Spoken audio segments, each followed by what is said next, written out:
Russian troops are appearing across the battlefield in Ukraine, on motorcycles in growing numbers, sometimes instead of tanks or armored vehicles. What once looked unusual is now becoming a visible battlefield trend. Footage from the front suggests that Moscow is increasingly relying on small motorcycle assault groups to move infantry across areas constantly watched by Ukrainian reconnaissance drones and FPV strike drones. That raises an important question. If this tactic becomes more common, could Ukraine turn Russia's greatest advantage into its biggest weakness? Consider this what-if scenario. Instead of launching another armored assault, Russian forces send more than 20 soldiers forward on motorcycles, divided into several small groups. Behind them, some vehicles carrying ammunition and rescue teams prepare to advance, while a Krasuka electronic warfare system stands ready to protect the assault force from drone attacks. But what if Ukraine has already been watching every stage of the movement? In this story, speed no longer protects the attacking force. Instead, it draws the first assault group, the follow-up force, the rescue vehicles, and even the supporting artillery into the same carefully prepared ambush. Could this scenario really happen? Stay with us, because this story is not only about motorcycles. It is about how drones, electronic warfare, artillery, and battlefield intelligence are changing the way modern ground assaults are planned and fought, and how an attack can be destroyed before it ever reaches its objective. The Russian plan depends on one central idea. A fast and scattered assault may survive in places where a heavy armored formation would be easier to detect, track, and destroy. Tanks and BMP infantry fighting vehicles still provide greater firepower and protection, but they also create larger battlefield signatures. Their engines are louder, their movements are easier to follow, and their routes are often restricted by mines, damaged roads, soft ground, and narrow passages. Once a reconnaissance drone detects them, Ukrainian FPV teams may begin preparing an attack before the vehicles reach the most dangerous section of the route. Motorcycles offer a different approach. They are small, fast, and able to pass through gaps that larger vehicles cannot use. Riders can also spread across a wider area instead of forming one concentrated column, which makes it harder for a single artillery strike or drone attack to stop the entire force.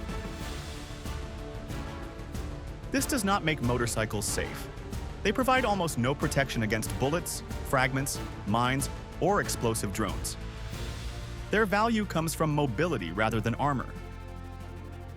Russian planners are therefore betting that a rider who remains fast and difficult to predict may have a better chance of survival than a soldier inside a slower vehicle that has already been spotted from above. In this scenario, the first group receives the most dangerous task. Its riders must leave cover, cross open ground, and reach the next protected area in about 90 seconds. They are not expected to fight a long battle in the open. Their mission is to pass through the exposed zone before Ukrainian fire can be organized. A second motorcycle group follows roughly 30 seconds later. This spacing keeps the entire force from becoming one concentrated target, while also allowing the next wave to exploit any opening created by the first. If the leading riders reach the Ukrainian line and force the defenders to react, the second group may arrive before the defense has time to reset. Behind them, some vehicles wait with ammunition, rescue teams, and other supplies. These vehicles are not meant to lead the assault because they carry heavier loads and cannot move as freely. Their role begins after the motorcycle teams cross the most exposed ground and create a route for reinforcement or evacuation. The timing is based on the belief that Ukrainian artillery may need several minutes to detect a target, confirm its position, pass the coordinates, aim the guns, and open fire. If that process takes 4 to 6 minutes, a motorcycle group crossing the open area in 90 seconds could be gone before the shells arrive. FPV drones create a different challenge, but speed may still offer a narrow advantage. An operator must receive the target location, launch or redirect the drone, approach the moving rider, and maintain a stable signal during the final attack. A motorcycle traveling at high speed can change direction suddenly, move behind trees, or leave the drone's best attack path before the operator can strike. The plan is not based on the belief that motorcycles are stronger than Ukrainian weapons. It depends on the hope that they can cross the danger zone faster than the Ukrainian targeting system can respond. That calculation has one major weakness. It only works if the assault begins before Ukraine understands what is happening. If Ukrainian drones have already observed the staging area, counted the riders, tracked the SUM vehicles, and studied the route, then the response clock does not begin when the motorcycles enter the open ground. The defenders may already know where the first group will appear, where the second will follow, and which narrow path the support vehicles must use. At that point, speed is no longer a surprise. It becomes part of a predictable pattern, and that pattern can be turned into a trap. Ukraine's answer is not to chase the motorcycles after the assault begins. It is to build a trap before the first rider enters the open ground. The Ukrainian brigade has already noticed signs of preparation near the Russian staging area. Reconnaissance drones watch the movement of motorcycles, support vehicles, and crews, while analysts study how the force is being organized. The goal is not only to count machines. It is to understand the order of movement, the likely route, and the moment when each part of the assault will become exposed. The first layer of the ambush is constant observation. A reconnaissance UAV remains above the area and follows the entire corridor from the assembly point to the open ground. It records where the riders gather, which direction they face, and how the SUM vehicles are positioned behind them. This gives Ukrainian commanders a clear picture of the attack before it starts. That information allows the defenders to prepare the second layer. A marksman is placed where the motorcycles must leave the lower ground and enter a narrow section of the route. The position is chosen carefully because the shooter does not need to hit every rider. One accurate shot at the correct point may be enough to break the rhythm of the whole formation.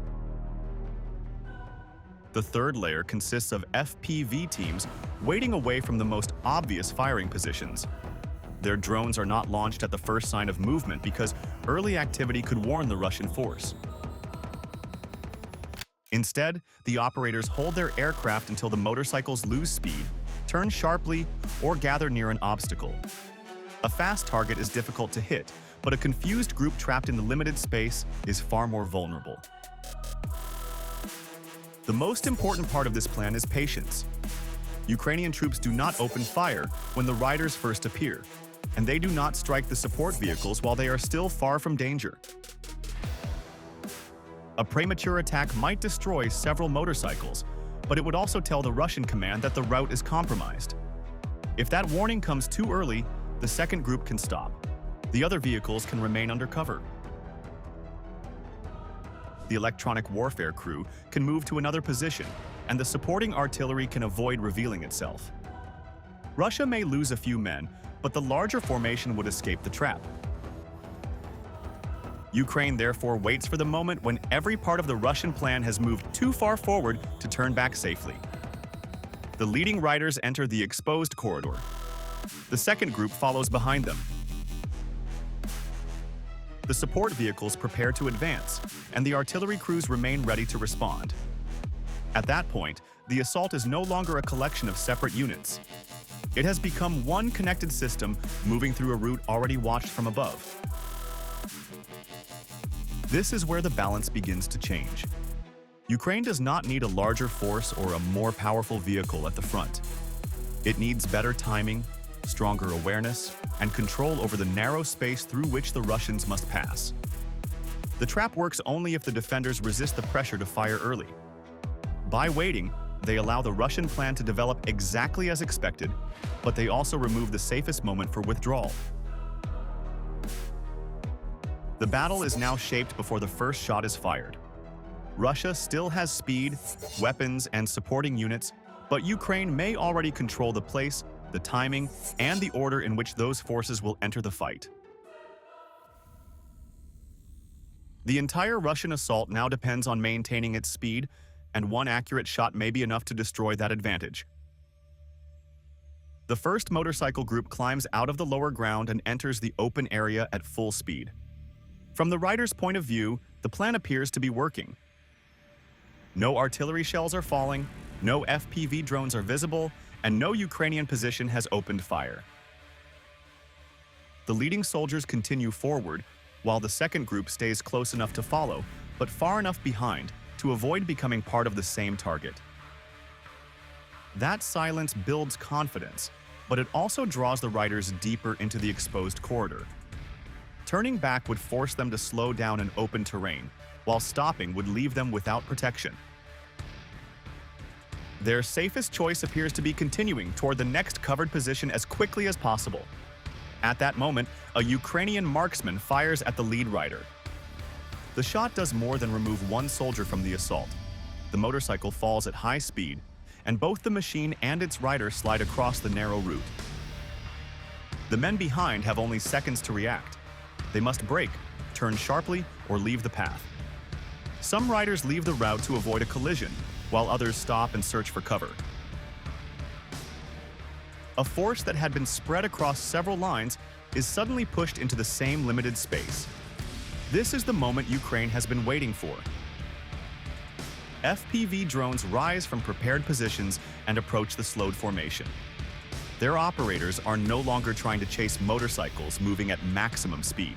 They are now attacking targets that are braking, turning sideways, or standing nearly still near the blocked route. The turn of the fight has changed. A motorcycle moving directly away from a drone can be difficult to approach, especially when it changes direction or stays close to trees. A machine lying across a narrow path creates a much easier attack zone. Riders trying to pass around it expose their sides, while those who abandon their vehicles lose the mobility that had offered them some protection. The first FPV moves toward the most vulnerable section of the formation. It may strike a motorcycle turned across the route or a group gathering near the fallen rider. The explosion adds debris, reduces visibility, and creates greater confusion. Those still moving must avoid both the original obstacle and the new damage caused by the strike. The second motorcycle group then reaches the edge of the same area. Its riders expected to support a successful advance, but they now face wrecked machines, scattered soldiers, and drones moving above the corridor. Ukrainian FPV crews can now select targets by movement and position. They focus on riders trying to escape, motorcycles blocking the route, and soldiers gathering behind weak cover. Each strike creates another delay, and every lost second gives the next drone more time to approach. The Russian soldiers still carry weapons, but using them effectively becomes difficult once the formation has collapsed. Riders must dismount before they can fire accurately, while smoke, noise, and sudden movement make coordination harder. Small groups may try to reach nearby trees, but reconnaissance drones can continue tracking them from above. The deeper lesson is not that one marksman defeats an entire assault alone. The shot succeeds because it comes at the exact point where speed, spacing, and direction matter most. It forces the Russian formation to lose all three at once. Motorcycles were chosen to reduce the time spent under Ukrainian observation and fire. Once the lead machine falls, that logic reverses. Speed becomes delay, separation becomes crowding, and a scattered force becomes a chain of exposed targets. Russia now turns to electronic warfare, hoping that Krasuka can create enough confusion to rescue the assault force before the trap closes completely. The system begins transmitting across the area, and its purpose is clear. It tries to disrupt the control links between Ukrainian FPV drones and their operators, weaken the live video feed, and break the connection needed during the final attack. Even a short interruption could give Russian troops time to move, regroup, or pull wounded soldiers away from the blocked route. At first, the response may appear effective. Several Ukrainian drones lose a stable signal, and some are forced away from their targets. The pressure above the corridor briefly decreases, while Russian commanders see a narrow chance to recover the situation. However, Ukraine has prepared for this possibility. The first FPV teams are not the only units waiting nearby. Reserve operators activate drones using different control channels and launch from separate positions. Their aim is not to defeat the entire jamming system at once. They only need to find a frequency and direction where the signal remains strong enough to guide an aircraft toward the route. Electronic warfare can affect several bands, and changing channels takes time.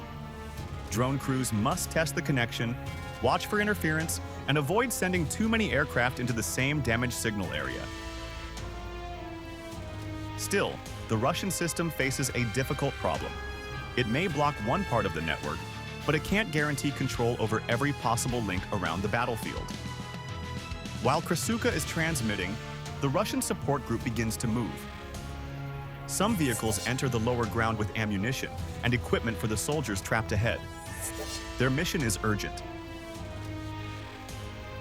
They must reach the damaged motorcycle units, remove the wounded, and restore a path before Ukrainian drones return in greater numbers. The leading vehicles approaches the exit from the depression, but the route is already under observation. A Ukrainian marksman waits until the vehicle reaches the narrowest point, then fires at the driver. The vehicle is hit, and some other vehicles loses control. It rolls forward before stopping across the path, blocking most of the available space.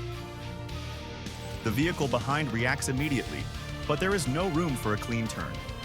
Some driver brakes, moves sideways, and exposes the broad side of the machine. That movement gives the reserve FPV team the opening it needs. A drone approaches from an angle outside the strongest part of the jamming zone and strikes the second some vehicles. The blast disables the vehicle and leaves it turned across the route. With one machine blocking the front and another damaged behind it, the entrance to the corridor is almost completely sealed. The rescue force is now trapped by the same terrain that was supposed to protect its approach. The vehicles cannot move forward, and those behind cannot pass. Rescue teams remain separated from the wounded, while ammunition and other supplies are stuck away from the assault group. This creates a second layer of losses. The first came from the collapse of the motorcycle formation. The next comes from the attempt to save it. The Russian command now faces a serious choice. Sending more vehicles into the same narrow route could add new targets and increase the blockage. Pulling back would leave the leading soldiers without support. The failed rescue attempt changes the meaning of the battle. What began as a fast attack is now a fight over access, movement, and control of one narrow passage. The battle now expands beyond the trapped motorcycle force because every Russian system trying to save the attack must reveal itself. Krasuka remains active to keep pressure on Ukrainian drone links. The system must continue transmitting if it wants to maintain a useful area of interference, but constant emission creates a serious risk.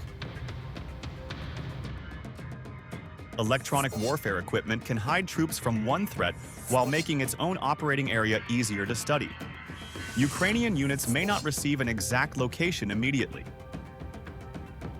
They can compare signal strength from different directions, combine that information with aerial observation, and narrow the search zone. A large vehicle, support truck, antenna position, or unusual movement near the rear can then become part of the target picture. Once the suspected area is identified, a Ukrainian strike UAV moves toward the electronic warfare position. It does not need to destroy every part of the system to change the battle. The strike weakens the protective screen over the corridor. Ukrainian FPV crews begin receiving clearer video, stronger control links, and more reliable information from the drones above. Aircraft that had been held outside the affected area can now move closer, while operators regain the freedom to follow targets across a wider section of ground. Russia then turns to artillery. Gun crews fire towards suspected Ukrainian positions, hoping to suppress drone teams, observation posts, and the marksmen controlling the narrow exit. This response may reduce immediate pressure on the soldiers ahead, but it also creates another source of information for the defenders. Ukrainian counter-battery radar detects the path of incoming shells and calculates the area from which they were fired. Reconnaissance aircraft can then examine those coordinates and search for guns, ammunition vehicles, or crews preparing to move. Russian artillery is no longer operating as hidden support. By opening fire, it enters the same network of detection and response that has already shaped the ground battle. The Russian command also needs a clearer view of the corridor, so reconnaissance drones are launched to locate Ukrainian firing points and guide further attacks.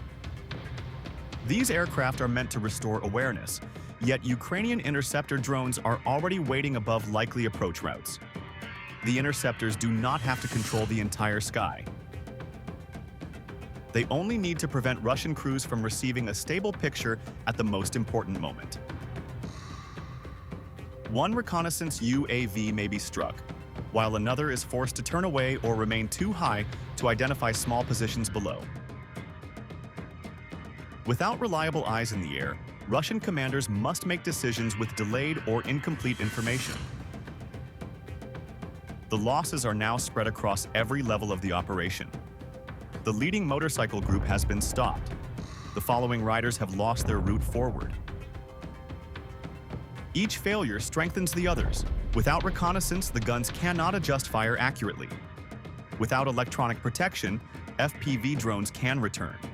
Without a clear passage, support vehicles cannot evacuate the wounded or deliver ammunition. The force at the front becomes increasingly isolated, even though several Russian units are still trying to help it. This is why the outcome cannot be understood as a simple fight between motorcycles and FPV drones. Ukraine does not defeat those parts separately by accident. Its layered network forces each Russian element to react, reveal its position, and become vulnerable to the next form of attack. The final result is the collapse of an entire assault structure. Russia loses movement on the ground, protection across the signal space, fire support from the rear, and observation above the battlefield. A motorcycle assault can begin with a reasonable military calculation and end with the collapse of an entire combat network. Russia is turning to motorcycles because tanks and BMPs are becoming harder to protect on a battlefield watched by drones. But Ukraine might not react in the way Moscow expects. One accurate shot can bring down the lead motorcycle and destroys the rhythm of the formation. Electronic warfare may be activated to shield the trapped troops, but its signal may also help Ukraine narrow down the system's position. The result is not simply a failed motorcycle attack. It is the breakdown of movement, rescue, electronic protection, fire support, and aerial observation at the same time. If this is possible, the main lesson will not be that motorcycles are useless. It will be that speed on the ground may no longer be enough when the enemy controls low-altitude airspace, targeting data, and the time between detection and attack. Russia may answer with fiber optic drones, more mobile electronic warfare, smaller assault groups, or several separate rescue routes. But will those changes restore mobility, or will they push the war into an even more dangerous cycle of technological adaptation? Share your view in the comments. Like and share this video, subscribe to Military Force, and turn on notifications for more analysis of weapons, tactics, and the changes reshaping the battlefield in Ukraine.